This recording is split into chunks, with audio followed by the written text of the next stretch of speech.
Olá, você já teve a experiência de se frustrar numa relação? Então, é muito comum a gente criar expectativas com relação ao que essa interação pode trazer.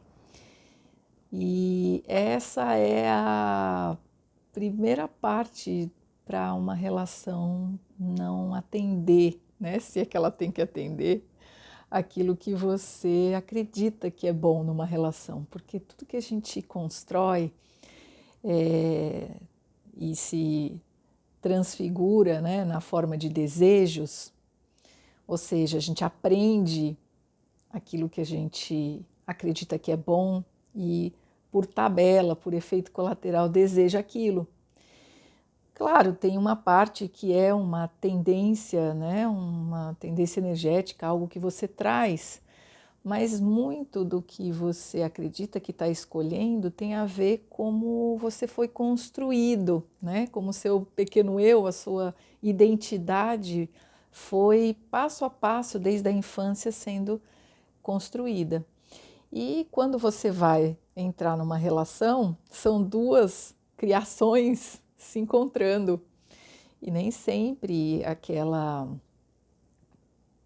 forma de entender a realidade, de entender o que é bom, de entender para onde, né, se é que isso existe, né, uma relação deveria caminhar, né, vão se conversar junto com as próprias tendências, né, que no caso essas tendências a gente com o mapa consegue detectar, mas tudo que foi agregado à sua aquilo que você trouxe, né, a sua tendência natural, é o que você recebeu do meio, né, do ambiente familiar, cultural, social, e também, né, o como isso foi evoluindo a partir dos momentos, né, que a vida, que os ciclos, inclusive no caso da astrologia, os ciclos planetários, né, os trânsitos, né? Ou seja, a movimentação dos planetas por sobre aquilo que te constitui e o entorno construiu, né, para a sua realidade, né? E com todos esses elementos compondo, né, a si, você vai em busca de uma relação com alguém que está passando pela mesma questão. E assim, a gente já tem suficientes dilemas internos para resolver que impedem a nossa visão clara de quem a gente é. Quanto mais olhar para o outro e conseguir tirar os véus dos nossos filtros e enxergá-lo ou enxergá-la, né, como são. E pode acontecer que essa pessoa na sua frente também não consiga se perceber. Então, tatear no escuro gera muita frustração, porque não é claro, né? O terreno não é claro, quem você é não é claro, quem o outro é para você não é claro, quem o outro é para si não é claro. Então, como é que a gente pode trazer mais clareza, mais transparência, consciência, né, para uma relação, posto tudo isso, né? Então, o primeiro passo é um desejo, né, de se conhecer, de se enxergar para si próprio, né? Compreender a sua própria natureza essencial, né? Seja num primeiro momento através de um estudo da personalidade ou das tendências energéticas que cada um traz, né? Que isso é uma porta de entrada, né? Seja para uma pessoa que já está mais desperta, né? Uma busca pelo ser que permeia todos, né, nós e que está para além da personalidade, né, que ele é manifesto numa forma em particular, né, com uma característica energética que é pessoal, mas que uma vez acessado, né, ou seja, reconhecido, se dissolve, né, nesse oceano de personalidades, né, e volta ao que é o oceano, né, são várias possibilidades, mas um só oceano. Então, quando a gente começa a compreender essa instância, vamos dizer assim, transpessoal, né? E até no caso mística, né? Que as pessoas chamam de mística, que é a unidade, que é a comunhão, né? Que tem a ver com a redenção. A gente se liberta de tudo que a gente não é e vai se aproximando da essência que é universal e não mais pessoal, fica mais fácil de interagir com o outro, porque ele também faz parte desse tecido.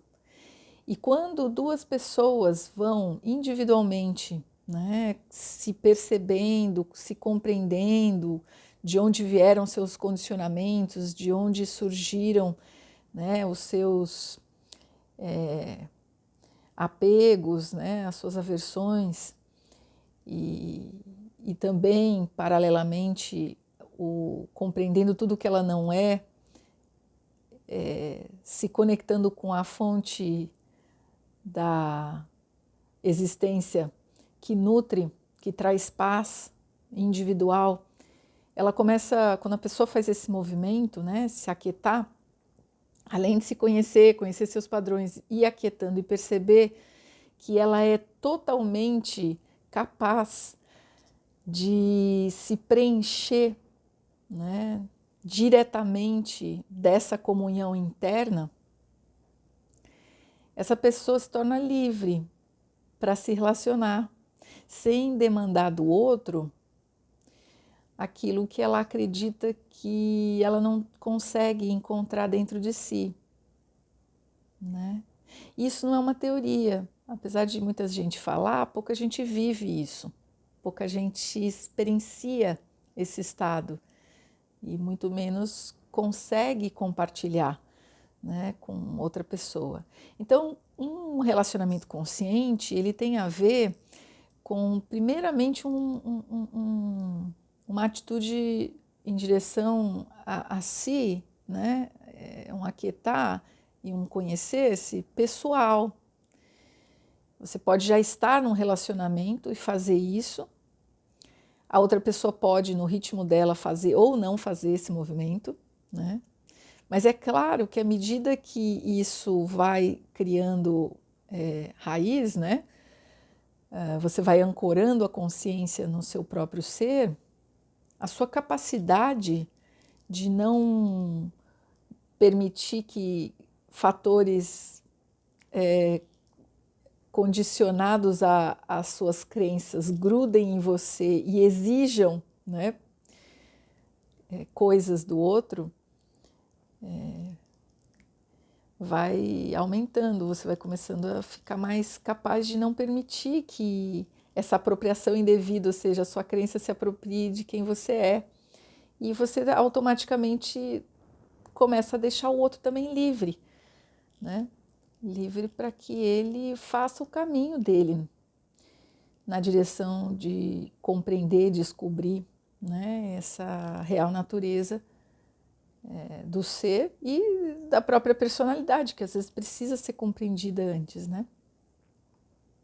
Então, uma relação, né, consciente tem a ver com isso, com um mergulho que cada um se propõe a fazer para dentro de si, e o resultado disso é uma liberdade interior e a carta de alforria para o outro poder também ser livre. Isso não significa falta de compromisso, ao contrário, né? O voto do amor incondicional, ele só pode ser dado, ou feito, né, um voto, por aqueles que estão livres, né, das compulsões, dos desejos de se preencher através de algo externo. Uma pessoa pode amar incondicionalmente, mesmo que as situações desafiantes e desagradáveis aconteçam, quando ela não espera que aquela situação preencha ela. Ela vai lidar com a coisa, mas ela não tem a expectativa de que aquilo vá resolver a própria vida dela, né? Então, uma pessoa que tem uma natureza mais egóica, ela É um problema dela isso, né? A natureza dela. Isso não vai te tirar e nem acrescentar nada, né? Pode ser mais ou menos desagradável relacionar com uma pessoa muito identificada com os próprios padrões, né? Porque ela fica engessada, ela fica mecânica e ela nem percebe que ela está condicionada e artificial, entre aspas, né? Mas à medida que você não espera que ela mude para que você se sinta bem, que isso é uma ilusão, isso não é real, isso não é possível, você vai se dando a liberdade de ser quem você é, independente do que a outra pessoa está manifestando, né? E vai dando um sinal, mesmo que sutil, ao fazer isso, ao ser isso principalmente, de que a outra pessoa não precisa corresponder, não precisa se adequar, então ela não gruda aquela atitude dela egóica, não gruda em você. E isso vai libertando ela sem que ela perceba, né? Pode acontecer, né? Mas, claro, se duas pessoas que têm esse chamado interior, né? Essa certeza de que há algo mais para além, né? De tudo aquilo que ela incorporou como sendo quem ela é, de toda a história, todos os dramas, todos os aprendizados que ela foi adquirindo na vida. Quando ela está menos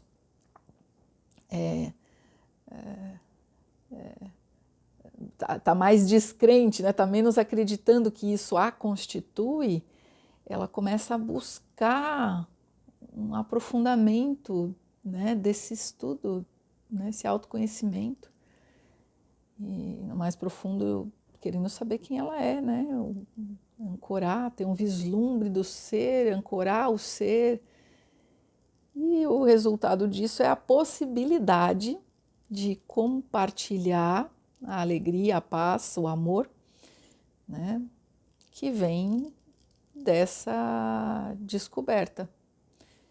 E isso tem um caminho, no sentido, um processo, né? E o processo pode, né, ser acompanhado para que as pessoas que ainda estão, né, nesse tatear não se percam no processo, né? E o que eu faço é isso.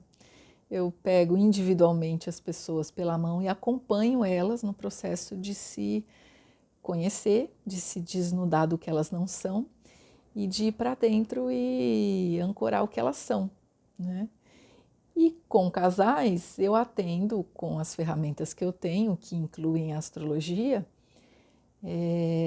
a visão do que elas trazem como cada uma individualmente, né? Como as tendências, né, que elas trouxeram, que elas estão configuradas e que vão atuar na vida toda e vão ser estimuladas ciclicamente através dos trânsitos, dos períodos planetários. E eu apresento, né, a configuração de um para o outro, do outro para um, para que fique claro, né, como aquela... É o manual de instruções, né? Individual e para o casal compartilhado, né? Para você entender como que é a tendência emocional, a tendência, né, das reações intelectuais também diante de questionamentos ou coisas práticas, né? Como que funciona o raciocínio, e isso é útil, né? Tem uma utilidade prática para a vida cotidiana. Se os acordos serem feitos, né? Isso pode trazer mais clareza e consciência para a vida a dois. E também, né, existe o acompanhamento individual para que esse mergulho pessoal possa culminar na autonomia individual, né? E aí esse processo é individual, né? E daí o casal, depois de fazer o mapa e se quiser trilhar um ou os dois individualmente, né? eu acompanho esse processo para desatar esses nós pessoais que entram no meio da relação. Apesar de você conhecer o funcionamento um do outro, mesmo assim, os condicionamentos eles estão em movimento, né? Eles permanecem atuando. Então, acompanhar esse desmontar, né? E esse processo de libertação de todas essas camadas acaba que favorece a relação entrar numa outra dimensão, num outro patamar, tanto de paz, de harmonia, de consciência. E aí o que é o essencial, que é o amor, né, que é a sua própria plenitude, pode ser compartilhada, né?